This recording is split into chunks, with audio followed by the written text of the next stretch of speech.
Hello everyone, আসসালামু আলাইকুম। আজকে একটি লং ভিডিও দেখার জন্য সবাইকে আমন্ত্রণ জানাচ্ছি।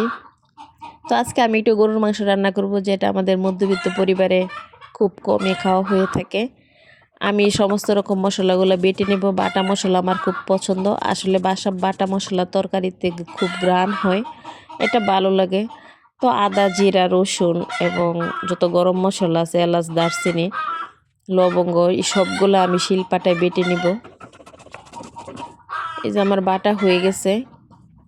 তো এখন আমি মাংসগুলোতে বাটা মশলাগুলো মিলিয়ে নিব, মানে মাখিয়ে নিব। এখানে আমি 2 কেজির মতো গরুর মাংস নিয়েছি।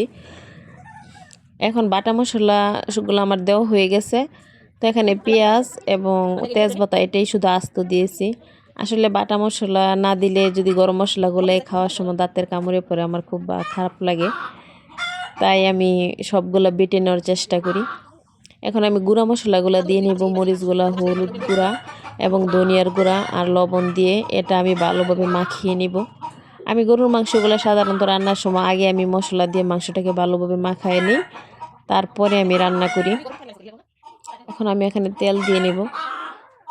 তো মাখায়া যদি রান্না করা হয়, আমার মনে হয় মাংসের ভিতরে মশলাগুলাই ঢুকে। যখন মাংসটা রান্না হয়ে যায়, তখন মাংসের ভিতরে মশলাগুলাই যায়, মাংসটা নরম হয়। আমার খুবই ভালো লাগে এভাবে।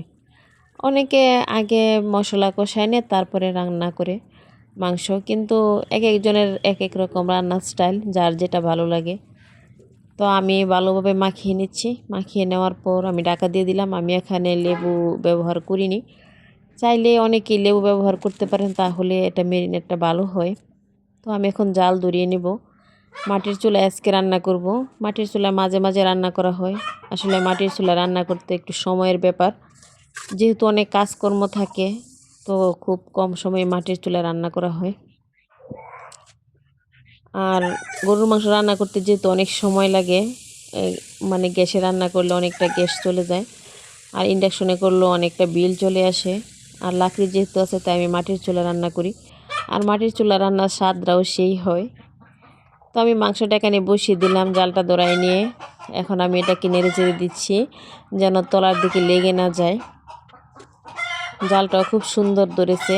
আর এই দেখেন মোরগগুলা চিল্লাচিল্লি করতেছে। আসলে আমার বাড়িতে অনেক মোরগ, তো যত ভিডিও দিই না কেন, আমি ভয়েস দেওয়ার সময় মোরগগুলা ডাকবি। তো আমার মাংস কষানো হয়ে গেছে। এখানে আমি পানি দিয়ে দিলাম, মানে ঝোল দিয়ে দিলাম আর কি।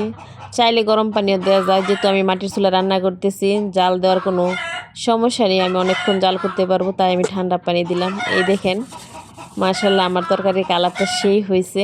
আল্লাহর রহমতে। আর পাতিলটা আমি ধুয়ে নিলাম খুব সুন্দর।